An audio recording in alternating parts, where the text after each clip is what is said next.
Bonjour à tous, merci de m'avoir donné la parole. Je m'appelle Julie Lartigot et pour nous, c'est l'après-midi, nous sommes en France, il est 15 heures. Le titre de la communication que je vais vous faire cet après-midi est Apprendre à faisant, avec une présentation d'une démarche pédagogique dans l'enseignement supérieur, intégrant donc un projet pluritechnologique trisannuel. Pour vous faire un rapide topo, je vais vous présenter les co-auteurs qui ont rédigé cette communication avec moi. Et vous allez peut-être remarquer tout de suite quelque chose. En fait, aucun d'entre nous n'est docteur en sciences de l'éducation. Nous sommes tous docteurs dans dans d'autres disciplines de la science. Moi-même, je suis docteur en mécanique. Et donc, comme vous pouvez voir, mes autres co-auteurs, ils sont docteurs en système industriel, électronique, on a encore mécanique, productique ou informatique. Alors, pourquoi nous sommes là et pourquoi nous avons voulu participer à cette conférence? C'est tout simplement parce que nous souhaitions, alors nous aurions vraiment aimé venir à Montréal et on voulait échanger les bonnes pratiques pédagogiques avec justement des acteurs peut-être un peu plus spécialisés du domaine de l'éducation, et on voulait vous faire un retour d'expérience sur notre pratique à nous et sur notamment une formation bien spécifique qu'on a montée ici en France. Donc, je vais vous parler plus en détail de cette formation qu'on a montée, qu'est-ce qu'on y a fait. Et voilà, c'est plus en termes de retour d'expérience, puisque on a déjà tous un doctorat, mais dans d'autres domaines que sciences de l'éducation.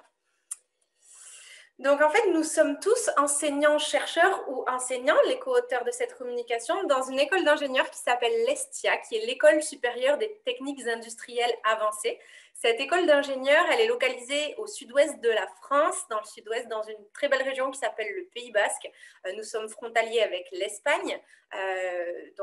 Nous sommes sur une commune qui s'appelle Bidart, qui est très proche de la ville de Biarritz. Vous en avez peut-être déjà entendu parler.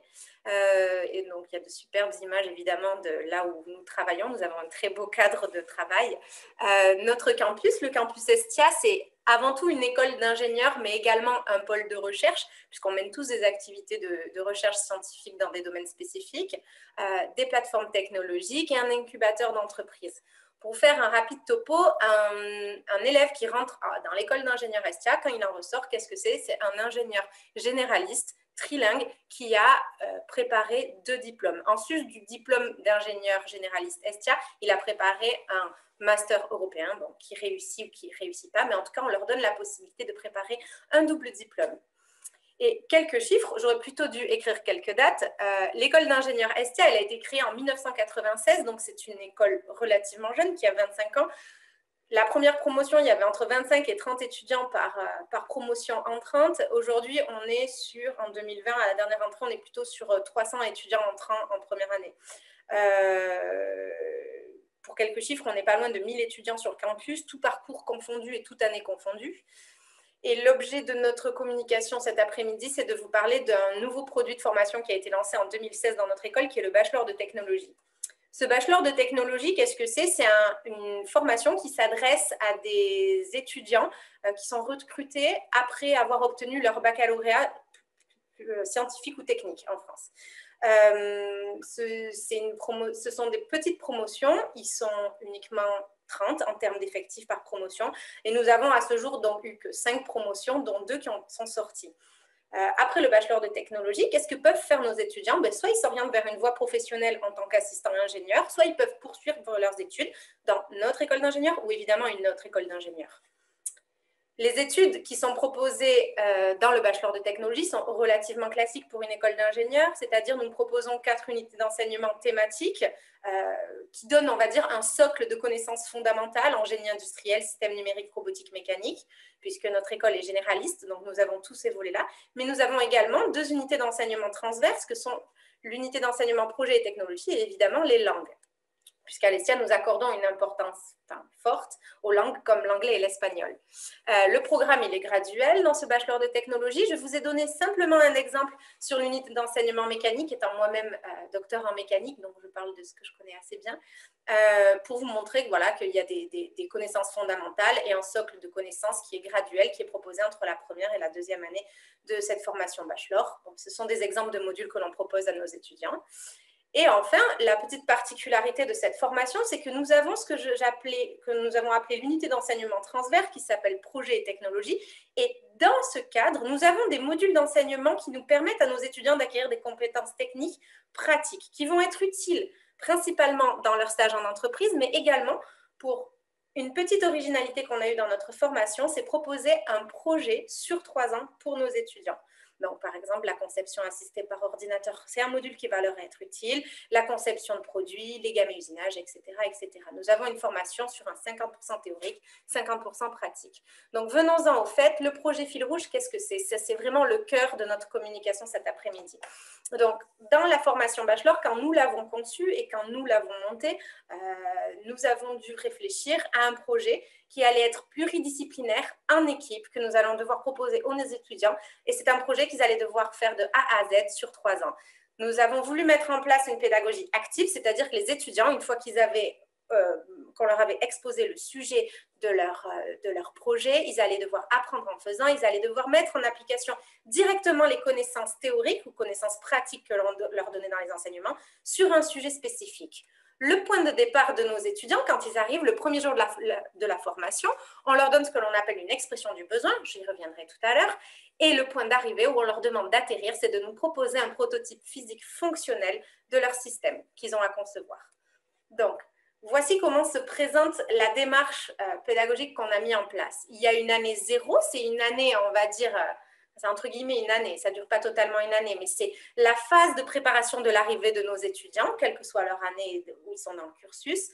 L'année 1, qui est la phase de découverte du projet, l'année 2 de formation bachelor, qui est la phase d'évolution, et l'année 3, qui est vraiment le sprint final, où les étudiants doivent terminer leur prototype et nous proposer le fonctionnement de leur prototype.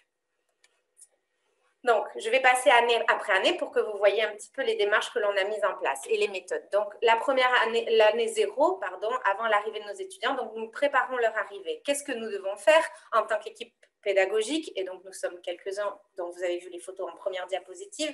Nous devons, et d'autres, il y en a d'autres évidemment qui travaillent là-dessus, nous proposons un sujet par promotion entrante. Ce sujet, il est élu par une équipe d'enseignants, en sachant qu'on a une contrainte forte. On ne peut pas choisir n'importe quel sujet à proposer à nos étudiants, étant donné qu'on est une école d'ingénieurs généralistes, il nous faut des sujets pluritechnologiques avec des aspects mécaniques, électroniques, informatiques, des aspects évidemment, ils gèrent la gestion de leur projet comme un vrai projet industriel.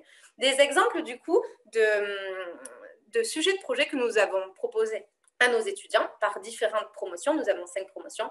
La première promotion qui est déjà sortie devait travailler, pour vous donner un exemple, sur un système de livraison du courrier au sein d'un bâtiment, mais système de livraison autonome. La majorité des sujets que l'on propose à nos étudiants, c'est de travailler sur des systèmes robotisés, mais qui sont autonomes. Donc, comme je vous disais, le point de départ, que ce que l'on propose à nos étudiants, c'est une expression du besoin. Qu'est-ce que c'est? C'est un document, ni plus ni moins un Word, qui est rédigé par une équipe d'enseignants, que l'on met à disposition le premier jour de la rentrée à nos étudiants et qui recense les exigences à couvrir par le système qu'ils doivent concevoir. Et ils ont 3 ans pour le concevoir. Vous avez en exemple sur la partie droite de la diapositive un extrait d'une expression du besoin. Donc, on dit notre système, il doit faire telle chose, il doit aller de point A à point B de manière autonome, il doit avoir une autonomie de 30 minutes, etc., etc. Donc, ils ont ce type de document. Et c'est la seule chose qu'ils ont. Ils ont ça et ils ont des modules d'enseignement et c'est tout. Et ils doivent arriver à faire un prototype physique. Donc, comment on fait pour composer les groupes? Parce que ça, c'est une première chose. On a vu que donc il y a un sujet qui est délivré à des groupes d'étudiants, mais les étudiants, quand ils arrivent le premier jour de leur formation, ils ne se connaissent pas. Ils arrivent tous de régions différentes. Voilà, ils ne se connaissent pas. Donc, en fait, c'est l'équipe pédagogique qui décide les étudiants, qui va travailler avec qui au premier semestre. Donc, comment on fait? Eh bien, on crée des petits groupes, parce que c'est privilégié d'être en petit groupe pour réaliser un tel projet, et on les répartit selon la moyenne obtenue au baccalauréat, le type de baccalauréat et le sexe. Et on fait ça grâce à un solver Excel, qui est traité comme un problème d'optimisation. Je ne vais peut-être pas rentrer dans les détails, ce n'est peut-être pas l'intérêt là, on y reviendra si vous avez des questions. Donc, dans cette année de préparation, côté enseignant, qu'est-ce qu'il faut qu'on fasse? Et on doit préparer tout un tas de documents pour assurer le suivi et l'évaluation de nos étudiants dans chaque phase de leur projet. L'objectif pour nous, c'est de rendre nos étudiants de plus en plus autonomes dans la gestion et la réalisation de leurs projets. Donc, comment on a fait? On a dû mettre en œuvre des rendez-vous, des productions d'étudiants qui vont dépendre de l'année pour les rendre de plus en plus autonomes dans la formalisation et la réalisation de leur projet. Quand ils arrivent dans l'année 1, qui sont tout jeunes et qui ne connaissent pas trop la gestion de projet, ils sont très suivis, ils ont un rendez-vous quasi mensuel, voire toutes les 3 semaines, avec ce qu'on appelle un tuteur. Donc, c'est un enseignant qui les guide, qui les suit et qui peut les accompagner techniquement dans leur projet. Ils ont chaque semestre un livrable écrit à rendre et une soutenance écrite où ils exposent l'avancement de leurs travaux. En année 2, on diminue le nombre de revues de projet. Les étudiants n'ont plus de tuteurs, ils deviennent un peu plus autonomes, mais ils ont toujours à rendre un document écrit et une soutenance orale pour nous présenter toujours leur avancement dans leur projet.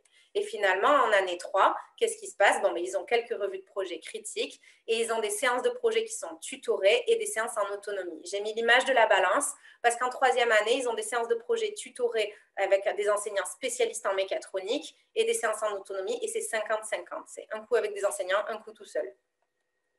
Nous utilisons différents outils. On a dû mettre tout un tas de choses en place puisque cette formation n'existait pas. Elle est neuve. Elle a débuté en 2016 pour arriver à suivre nos étudiants. Notamment, le responsable de projet doit avoir une fiche de suivi de ses actions par année. Il faut mettre en place des fiches d'évaluation pour nos étudiants, pour les revues de projet, les livrables et les soutenances. Les modes de communication sont en général par mail, mais maintenant beaucoup par Teams. Le stockage et le partage des documents du projet des étudiants vers leur tuteur ou des étudiants vers leur enseignant référent. On l'a fait dès le début sur OneDrive, mais maintenant on migre de plus en plus sur Teams, vu l'usage qu'il y a eu avec le Covid. Et toute l'information générale du projet et les dépôts de documents pour archivage et évaluation sont déposés sur Moodle. Donc, passons au cœur du sujet. L'année 1, quand nos étudiants arrivent, quels sont leurs objectifs? Ils doivent établir le cahier des charges de leur système et prédimensionner les éléments de l'architecture physique de leur système. Comment font-ils? Donc, pour faire ça, la carte de formation, le programme, c'est-à-dire le programme des études qui a été proposé dans le bachelor de technologie, il est spécifique au projet fil rouge. C'est-à-dire qu'il y a certains modules que je vous ai mis dans l'encart en gris à droite qui sont nécessaires et qui ont été mis à la carte de formation et qui peuvent répondre à des questions comme comment fait-on pour établir un cahier des charges? Pour établir le cahier des charges de leur projet, les étudiants, ils ont un module qui s'appelle conception de produit qui leur permet d'apprendre à rédiger ce cahier des charges. De la même manière, au semestre 2, pour prédimensionner des éléments de l'architecture physique, ils ont des modules comme CAO, conception assistée par ordinateur, actionneur et capteur, transmission de puissance, qui leur permettent de répondre aux objectifs de leur projet. Les groupes projets, donc au semestre 1, on vous a dit que les groupes ils étaient établis par l'équipe pédagogique, mais en fin de semestre 1, la petite originalité, c'est qu'il y a un seul étudiant qui est choisi par son tuteur. Le tuteur estime que cet étudiant sera le meilleur pour conserver le groupe et on leur impose de nouveaux étudiants dans le groupe. Il y a des avantages à cela, c'est que le tuteur, on considère qu'il va avoir de bonnes compétences pour communiquer son projet, qu'il est assez pédagogue, qu'il est capable de gérer son projet face à l'arrivée de nouveaux étudiants. Et pour les nouveaux membres qui arrivent dans le groupe, face à un leader, ça leur permet d'être apte face à un nouveau projet, face à un nouveau tuteur et de nouveaux équipiers, de rebondir sur un nouveau projet. Quelques exemples de réalisations faites par nos étudiants à la fin de la première année, ce sont des maquettes virtuelles qui sont réalisées sous CATIA en fonction de leur projet. Voilà, ce n'est qu'un exemple parmi tant d'autres. En année 2, on augmente un petit peu le niveau, on demande aux étudiants de dimensionner, cette fois-ci on n'est plus sur des phases de prédimensionnement, mais des phases de dimensionnement des éléments de leur architecture physique de leur système. Et en semestre 4, donc en fin de 2e année, on leur demande carrément d'établir les gammes de fabrication et d'assemblage, c'est-à-dire on a tous les ingrédients, comment maintenant on assemble tous nos petits ingrédients pour réaliser ce prototype qui est demandé en dernière année, le prototype fonctionnel. De la même manière qu'en première année, les étudiants ont dans leur panorama, leur carte de formation, des modules spécifiques qui vont être dédiés à ce projet et qui vont leur permettre d'avancer sur la réalisation de ce projet. Donc, je vous ai mis quelques exemples, encore une fois, notamment, par exemple, l'élaboration des gammes de fabrication et d'assemblage des composants. On a un module qui s'appelle gamme et usinage qui permet de le faire. Ils font des créations de sites web pour leurs produits. Ils développent des applications smartphones pour piloter leur système, etc., etc. Les groupes projets, cette fois-ci, en 2e année, c'est plus du tout comme en première année. En début de 2e année, on demande aux étudiants, mais c'est vous qui choisissez vous connaissez, la promotion, vous la connaissez, vous avez le temps de faire connaissance en première année, maintenant c'est à vous de choisir les membres de votre projet. Les groupes qui sont décidés par les étudiants au semestre 3 restent les mêmes jusqu'à la fin du projet en semestre 6. Ils travaillent tous ensemble jusqu'au bout. En deuxième année, les revues de projet sont au nombre de 8. Il y en a 2 qui ont diminué par rapport à la première année, toujours dans le but d'autonomisation de nos étudiants. Et aussi, il n'y a plus de tuteurs en deuxième année. Les revues de projet sont thématiques face à des enseignants du domaine de semestre 3. Étant donné qu'on est sur des projets pluritechnologiques, c'est pour rappeler à nos étudiants qu'il faut qu'ils parlent et de mécanique, et d'informatique, d'électronique. Voilà. Et petite particularité de nos revues de projet en deuxième année du cycle bachelor, c'est que les étudiants utilisent les langues étrangères, c'est-à-dire l'anglais et l'espagnol pour communiquer et rendre compte de leur travail. Ce n'est plus en français. Quelques exemples de réalisation en deuxième année. Alors, encore une fois, j'ai choisi de vous montrer des sites web réalisés par nos étudiants dans le cadre de leur projet fil rouge. Donc, sur la partie gauche, c'est dans le cadre du robot semoir et dans la partie droite, c'est dans le cadre du ballon météorologique. Ce ne sont encore que des exemples, parmi tant d'autres. Et enfin, pour terminer, l'année 3, donc, qui est l'année la plus...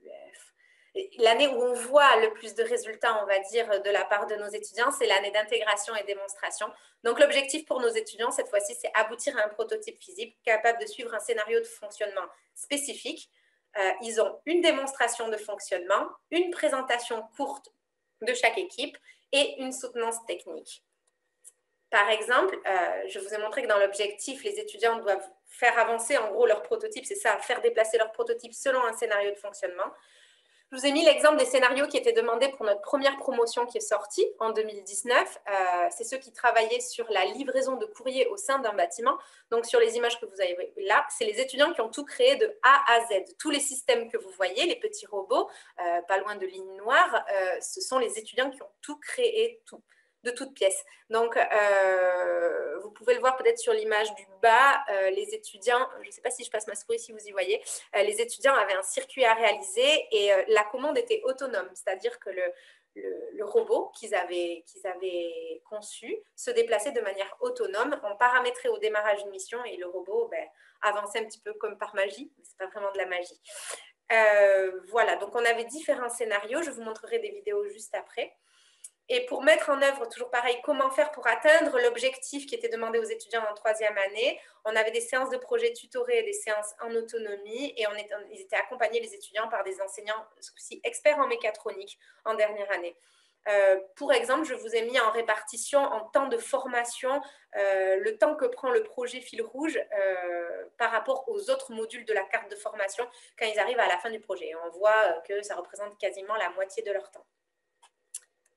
Donc, je vais vous montrer ici une image d'un événement final qu'il y a eu sur notre première promotion sortante. J'espère que ça va bien fonctionner. On espère toujours quand on a des vidéos dans des présentations. Donc là, c'était un groupe d'étudiants. Sur le scénario 1, ils devaient se déplacer en ligne droite uniquement, leur système. Donc, ils avaient une application mobile ou une interface web, on va dire. Ils paramétraient le point de départ et la distance que devait parcourir leur système. Et après, sans plus aucune, on va dire, manipulation de l'homme, de l'être humain, le système devait s'arrêter au bout de 5 mètres. Et donc, c'est ce que je vais vous montrer ici sur cette vidéo. Voilà, les étudiants ont paramétré le démarrage au point A, que vous pouvez voir ici sur la vidéo. Et on va arriver à avoir un point B au bout de 5 mètres, si je me souviens bien, qui est ici. Et le système devrait s'arrêter de lui-même, voilà, par paramétrage. Donc, évidemment, c'est réussi. Je vous ai mis une vidéo de quelque chose qui fonctionne. Nos étudiants qui se sont présentés face à nous lors de cet événement final, les 3 groupes, il y a eu plus ou moins de réussite, mais quand même, on avait des robots qui se déplaçaient sur des lignes. Alors, ce qui se passe, c'est que l'année d'après, jusque-là, tout allait bien. Notre fonctionnement, ça allait très bien. Nos méthodes pédagogiques, tout ce qu'on avait proposé, on trouvait ça avait été bien expérimenté. Et puis, il y a eu le Covid. Comme beaucoup de personnes, en France, nous avons été impactés, comme tout le monde. Et du coup, ce qui s'est passé, c'est que l'année dernière, en plein projet fil rouge, on a une promotion, donc la deuxième promotion, qui s'est retrouvée complètement isolée. Nous avons été isolés de mars à mai, je crois, si je me souviens bien, de mars en France, de mars à mai 2020. Et les étudiants, c'est pile leur période où ils ont beaucoup de temps sur le projet fil rouge, où ils sont censés prototyper et proposer des solutions. Et ils étaient tout à distance. Nous avons décidé quand même de poursuivre le projet 100% à distance et nous avons été obligés d'adapter les résultats que l'on attendait. Donc, les étudiants, on n'a pas pu les faire venir lors d'un événement final parce qu'on n'avait pas le droit de faire revenir les étudiants dans nos écoles. Et donc, je vous montre un exemple d'une démonstration uniquement virtuelle qu'ont fait nos étudiants. C'est de la même manière, on leur proposait un scénario, c'était le robot semoir, c'est-à-dire c'est un robot qui dépose des graines dans des sillons, c'est des robots pour l'agriculture. Et on leur demandait toujours de la même manière de paramétrer un système et de le faire fonctionner, mais uniquement en virtuel. C'est toujours un peu dommage le virtuel, hein, on s'en est tous rendu compte. Donc voilà, donc là, ils ont paramétré leur mission. Leur système détecte un obstacle, donc le robot s'arrête, il redémarre, l'obstacle est toujours là, il s'arrête, on enlève l'obstacle, le robot se redéplace et continue, les petits pointillés verts que vous voyez derrière, continue à semer les graines dans un sillon. Voilà. Donc là, c'est pareil, nous avons eu pas mal de réussites sur ces démonstrations virtuelles de la part de nos étudiants, mais bien sûr, nous sommes tous, eux comme nous, un peu déçus que ça ne se soit pas fait en présentiel. Ça aurait été beaucoup plus parlant que faire du virtuel. Mais bon, c'est toujours ça, nous avons quand même continué à travailler sur ce projet. Donc, en conclusion, un petit bilan sur ce bachelor de technologie, sur le projet Fil Rouge, qui est quand même un énorme défi parce qu'il a fallu faire beaucoup de choses et mettre tout en place, même pour nous, côté enseignant, de A à Z, puisqu'il n'existait rien sur cette formation, il a fallu tout monter. En termes de bilan, aujourd'hui, nous avons 2 promotions qui sont sorties. Sur la promotion 2019, sur 22 entrants, nous avons 20 diplômés avec 19 poursuites d'études. Sur la promotion 2020, nous avons eu 29 entrants. Et vous allez me dire 29 diplômés alors qu'il y a eu 4 réorientations parce que nous avons eu des passerelles en 2e année et des nouveaux entrants. Donc, on a quand même globalement des étudiants qui poursuivent leurs études après le bachelor de technologie.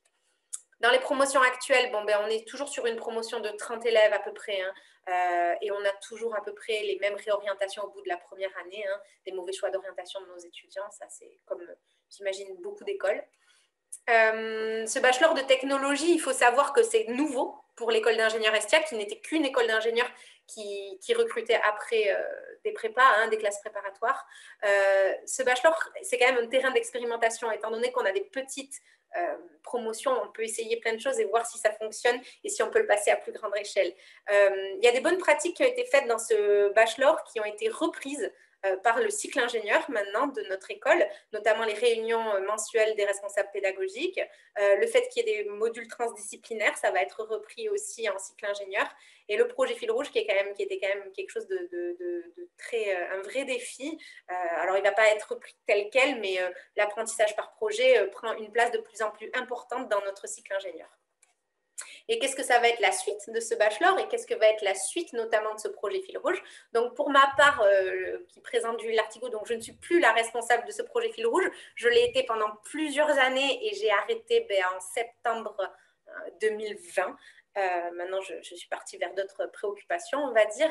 Et donc, pour la suite, de ce que je sais, le projet Fil Rouge, il va continuer à exister dans le bachelor de technologie, mais plus sur 3 ans, mais uniquement sur 2 ans.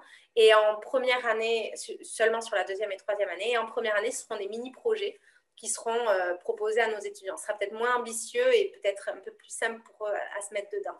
En tout cas, en retour d'expérience, les étudiants disent globalement qu'ils sont satisfaits de cette formation et satisfaits du projet. Il y en a beaucoup qui poursuivent dans notre école d'ingénieurs, donc c'est quand même satisfaisant pour nous. Mais moi, de mon côté, moi qui ne le suis plus, mais quand même, le projet Fil Rouge, ça représente un vrai défi dans le pilotage des étudiants, dans la coordination des équipes d'enseignants et dans la création de tous ces documents qu'il a fallu pour suivre et gérer correctement ce projet. Pour moi, c'était une grande nouveauté. Comme je vous le dis, moi, je suis enseignant-chercheur en mécanique.